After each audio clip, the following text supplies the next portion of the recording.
તો નમસ્કાર ગુજરાત, સ્વાગત છે ફરી એકવાર આપનું આજના તાજા નવા હવામાન સમાચારમાં। ગુજરાતની અંદર હાલ અત્યારે જે કંઈ પણ નવી આગાહી આવી રહી છે સમજીશું આજના વિડીયોમાં। ગુજરાત રાજ્ય પર જે વાવાઝોડું 15 તારીખ પછી હતું એની દિશા આજે ફાઇનલી હવે ફરી ગઈ છે। વાવાઝોડું નવી દિશા તરફ વળી ગયું છે, ત્યારે આની દિશા હવે કઈ તરફની બદલાઈ છે, ગુજરાત તરફ વળી છે કે નહીં, કઈ તારીખ દરમિયાન ગુજરાતને અસર કરી શકે તમને સમજાવીશું આજના વિડીયોમાં। અને માત્ર વાવાઝોડાની વાત નથી, ગુજરાત ઉપર હવામાન વિભાગ અને મલાલ પટેલે ખૂબ જ મોટી ડરામણી આગાહી કરી દીધી છે ઉનાળાની ગરમીને લઈને।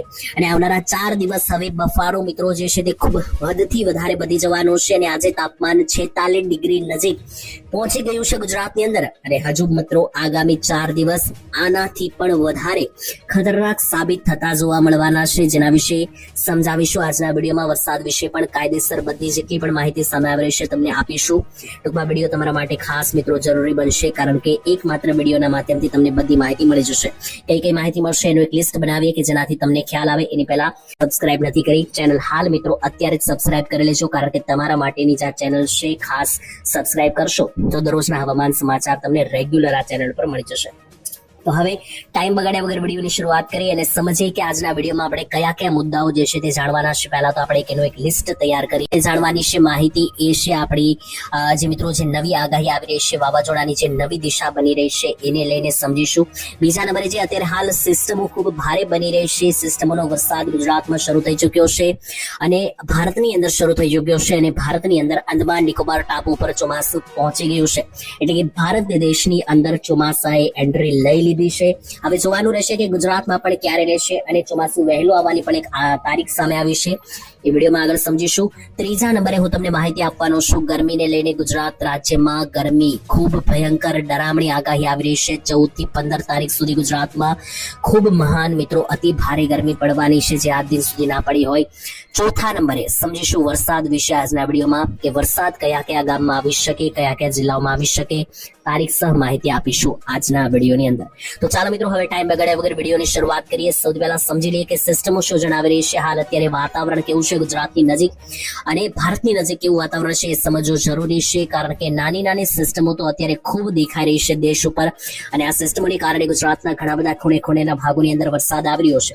તો જોઈ લો મિત્રો, આખું ભારત દેશનો આપણો આ નકશો છે। ભારતની અંદર જોશો તો આની અંદર ગુજરાત ક્યાં આવેલું છે, તો આ સર્કલ ની અંદર આપણું ગુજરાત આવેલું છે અને આની આસપાસ મિત્રો જોશો તો આખા ભારતની અંદર અત્યારે સિસ્ટમો ફેલાઈ ગયેલી જોઈ શકો મિત્રો તમે। આજે ચમકનાર ભાગો છે, સફેદ સફેદ કલરના જે ડાઘા છે એ સિસ્ટમો છે વરસાદની, અને જોશો તો આખા ભારત ઉપર અત્યારે હાલ આ સિસ્ટમો જે છે તે મિત્રો જાણે ચાદર પાથરીને બેસી ગયા હોય તેવું દેખાઈ રહ્યું છે। અને ગુજરાતની અંદર પણ ટૂંક જ સમયમાં સિસ્ટમોની એન્ટ્રી થઈ શકે, કારણ કે ગુજરાતની ચારે બાજુ તરફ અત્યારે હું તમને અહીંયા ઝૂમ કરીને દેખાડું તો તમને દેખાતું હશે કે ગુજરાત જે છે તે મિત્રો આ ચોરસ બોક્સની અંદર આવેલું છે। અને ગુજરાતની જમણી તરફ જોશો તો બંગાળની ખાડીની સિસ્ટમને કારણે જે આ મધ્ય ભારતની સિસ્ટમ છે ખૂબ નજીક છે અને એ સિસ્ટમ ડાબી તરફ આગળ ગુજરાત તરફ વળી શકે અને ગુજરાતની ઉપર પાકિસ્તાન તરફથી જે એક મોટું વેસ્ટર્ન ડિસ્ટર્બન્સ અત્યારે હાલ મિત્રો જોઈ લો આ પસાર થઈ રહ્યું છે, આ વેસ્ટર્ન ડિસ્ટર્બન્સ પણ અહીંયા નીચે તરફ જે છે તે મિત્રો એન્ટ્રી લઈને ગુજરાત તરફ એન્ટ્રી દર્શાવી શકે।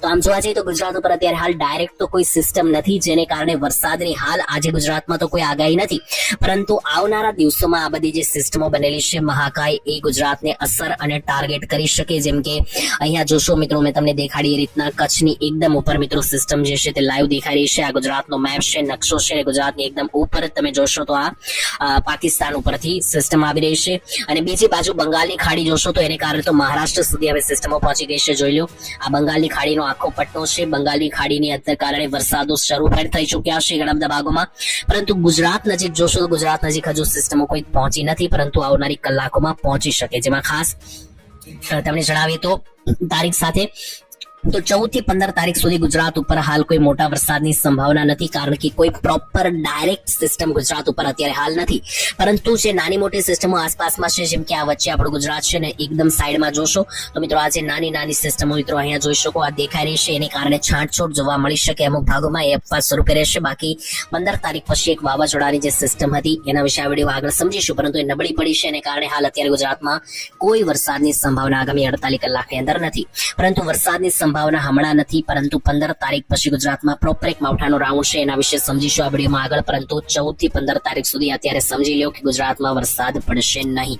હવે વાત કરીએ ગરમી લઈને અને બીજા નિકોબાર ટાપુ ઉપર, ત્યારે અત્યારે હાલ મિત્રો તમે ગણી શકો કે ઓફિશિયલી ભારતમાં ચોમાસાની શરૂઆત થઈ ગઈ છે અને આગળ ગુજરાતમાં ચોમાસું ક્યારે પહોંચે તે લઈને પણ એક અપડેટ તમને સમજાવું તો જોઈ લો. અહીંયા અંદમાન નિકોબાર ટાપુ ઉપર 12 તારીખે ચોમાસું પહોંચ્યું. હવે 25 તારીખ આસપાસ કેરળ નજીક પહોંચી શકે અને ત્યાર પછી 5 થી 8 તારીખ નજીક ગુજરાતમાં ચોમાસાનો પહેલો વરસાદ આગામી જૂન મહિનાની અંદર તમને જે છે તે મિત્રો જોવા મળી શકે તેના સૌથી વધારે ચાન્સ જે છે તે પ્રબળ બની રહ્યા છે, મજબૂત બની રહ્યા છે. તો આ વાત થઈ ગઈ ચોમાસાને લઈને અને સાથે મિત્રો ચોમાસાને લઈને વાત નીકળીશું તો 2-3 ચેતવણી મારે તમને ચોમાસાને લઈને પણ આપવાની છે, સમજાવું આગળ આ વિડીયોમાં. તેની પહેલા ગરમી વિશે વાત કરી લઈએ તો થોડી ઘણી ગરમીને લઈને વાવાઝોડા વિશે કમ્પ્લીટ માહિતી આપું તો મિત્રો ગઈકાલ સુધીના વિડીયોની અંદર આપણે જે વાવાઝોડા વિશે અપડેટ આપી હતી એની અંદર જે દિશા હતી એ હવે બદલાઈ ગઈ હોય તેવું લાગી રહ્યું છે. જ્યાં દર્શક મિત્રો પહેલા જે વાવાઝોડાની દિશા હતી અહીંયા સમજો તો તમને ખ્યાલ આવશે, આખી પ્રોપર માહિતી તમને સમજાશે.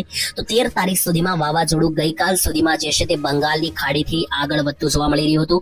ગઈકાલ સુધીમાં કઈ પરિસ્થિતિ હતી તમને દેખાડી દઉં તો ગઈકાલ સુધીમાં જે અપડેટ આવી રહી હતી વાવાઝોડાને લઈને તો વાવાઝોડું પહેલા અરબ સાગરમાં જઈ રહ્યું હતું અને ત્યાર પછી મિત્રો બંગાળની ખાડીમાંથી આગળ વધીને અરબ સાગરમાં 15 થી 17 તારીખ આસપાસ આવી રહ્યું હતું, જેના કારણે ગઈકાલના વિડીયોની અંદર મેં તમને આગાહી પણ આપી હતી કે ગુજરાત નજીક વાવાઝોડું 15 થી 17 તારીખે આવશે ત્યારે પવનવાળા ધોધમાર અતિ ભારે વરસાદો ફૂંકાશે.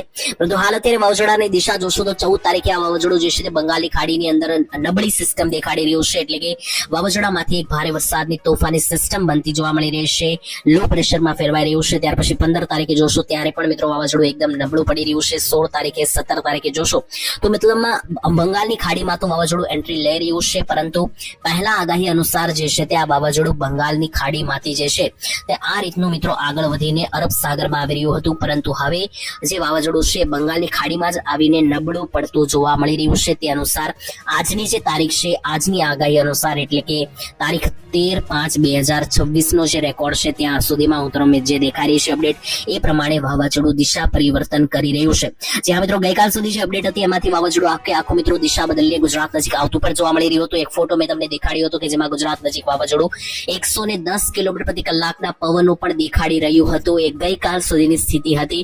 આજે મિત્રો વાવાઝોડાએ એકદમ પરિવર્તન લઈ લીધું છે અને આજની દિશા પ્રમાણે હવે ગુજરાત નજીક વાવાઝોડું આવતું દેખાઈ રહ્યું નથી. તો 15 થી